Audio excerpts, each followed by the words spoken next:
Maya, a beautiful and very talented girl, stood on the balcony of her small, messy apartment, staring blankly into the sunset. The sky was a fiery orange, a mix of deep purples and pinks spreading across the horizon, but the colors did little to soothe her troubled soul. She felt as though she was sinking, drowning in a sea of emotions she couldn't quite express, and it had been like this for years. Maya had once believed that she was destined for greatness. As a child, she was blessed with a voice that could silence the noisiest of rooms. Her ability to carry a note right, compose and sing with such raw emotion was something people admired and envied. But as the years went by, Maya's gift seemed to be both a blessing and a curse. In her singing group, the Golden Echoes, Maya stood out effortlessly. She was the star. The one who people came to see. Accolades came pouring in, awards, recognition, adoration from fans. But with every recognition came resentment from her colleagues. The envy was intense, and the group, once like family, became fractured, poisoned by jealousy. In the beginning, she didn't notice the sharp glances, the whispered conversations that died when she entered the room. But soon enough, the tension grew unbearable. They would snap at her for the smallest things, and rehearsals became battlegrounds. Maya's voice was still her weapon, her armor, but it wasn't enough to defend her against the unspoken resentment growing within the group. The worst is, there was no one to turn to. Her family was a distant memory. Her mother had passed away when she was young, and her father had left soon after, unable to cope with the grief. She had no siblings, no cousins who cared. She was utterly alone. The absence of family had carved a deep hole in her life, a void she tried to fill with her career and relationships. But those relationships were fleeting, superficial. Each one seemed to end the same way: arguments, betrayal, heartbreak. Maya had really tried to make things work with her boyfriend, Alex. He was charming at first, always knowing the right thing to say. He listened to her woes about the group, comforted her when she felt alone, and for a brief moment, she thought he might be the one. But as their relationship deepened, so did the cracks. He grew distant, unresponsive to her calls and texts, and Maya couldn't shake the feeling that he was seeing someone else. Whenever she confronted him, he would gaslight her, making her feel like she was imagining things. Soon, the fights became unbearable. And now, standing on the edge of everything she had worked for, her career in shambles, her relationships in ruins, Maya felt a pull. A pull towards an ending, a desire to finally stop the pain. She had made up her mind. She was going to end it. Maya didn't want to be found in her city. She didn't want anyone to discover her body near her apartment, or worse, near the studio. She wanted her ending to be clean, away from the memories that haunted her every waking moment.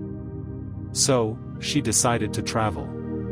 She booked a ticket to a faraway city, a place where no one knew her name, where she could disappear without a trace. The city was quiet, a stark contrast to the chaos of her mind. She wandered through the streets aimlessly, taking in the sights one last time. Her hotel was modest, just a place to lay her head for one final night. The morning she chose to die was overcast, the sky heavy with clouds. There was a slight chill in the air as she made her way to a cliff overlooking the sea. It was the perfect place, she thought. The waves crashing below would drown out any sound, and the ocean would carry her far away. As she stood on the edge, staring down at the churning water, a strange calm washed over her.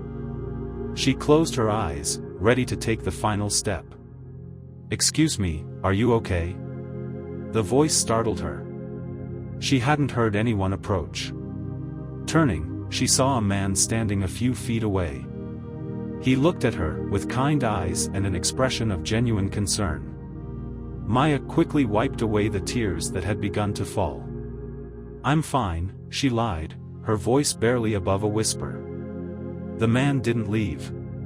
"You don't look fine," he said softly. It's none of my business, but this place doesn't seem like one where people come to be fine. Maya bit her lip, unsure of how to respond. She had prepared herself for silence, for solitude, but not for this. The man's presence was disarming, and before she knew it, the words started pouring out. "I don't know what I'm doing anymore," she confessed, her voice breaking. "I've tried so hard to make everything work, but nothing's enough. I don't have anyone, no family, no friends. My colleagues hate me. And the one person I thought I could rely on is already gone." The man remained quiet, letting her speak. There was no judgment in his eyes, just a quiet understanding. When she finished, he took a step closer, but not too close, as if respecting the space between them. "I don't know what you've been through," he said gently, "but I do know that sometimes it feels like there's no way out. Like the weight of the world is too much to bear." Maya nodded, tears streaming down her face. "It's just too much. But you're still here," the man said softly. "You came this far. That has to mean something." Maya blinked through her tears. She hadn't expected that. She hadn't expected someone to care. They stood in silence for a long moment, the waves crashing below filling the void. Then, the man extended his hand. "My name is David," he said. "I don't know if I can help, but maybe you could come with me. We don't have to talk about anything if you don't want to. But you don't have to be alone right now." Maya hesitated, staring at his outstretched hand. Every instinct told her to pull away, to retreat back into the safety of her isolation. But something about David, the gentleness in his voice, the sincerity in his eyes made her reconsider. For the first time in what felt like forever, she didn't feel completely alone. David didn't inquire about her decision. Over the next few days, they spent time together exploring the city, but he never once asked her why she had been standing on that cliff. Instead, he let her lead the conversation. They talked about music, about life, about the small things that had once brought them both joys. She learned David was a musician himself, though not a singer like her. He played the guitar, and the way his fingers moved over the strings mesmerized her. In him, she found a kindred spirit. Someone who understood the weight of expectation, the pressure to perform, and the isolation that could come with success. Weeks passed, and Maya found herself looking forward to their time together. The ache in her chest began to dull, and though her past still haunted her, David's presence became a balm to her wounds. They fell in love slowly, quietly. It wasn't the whirlwind romance she had imagined in her younger years, but something deeper, something built on understanding and shared pain. David never pushed her, never asked for more than she was willing to give. And for the first time in her life, Maya felt like she could breathe. Out of love, they both decided to settle down, after which Maya didn't say no to David when he proposed to her on their walk at a serene park where they certainly spend their quiet time together. The day of their wedding was simple, but beautiful. There were no grand gestures, no massive celebrations. Just the two of them, with their witnesses, standing by the sea, where their story had begun.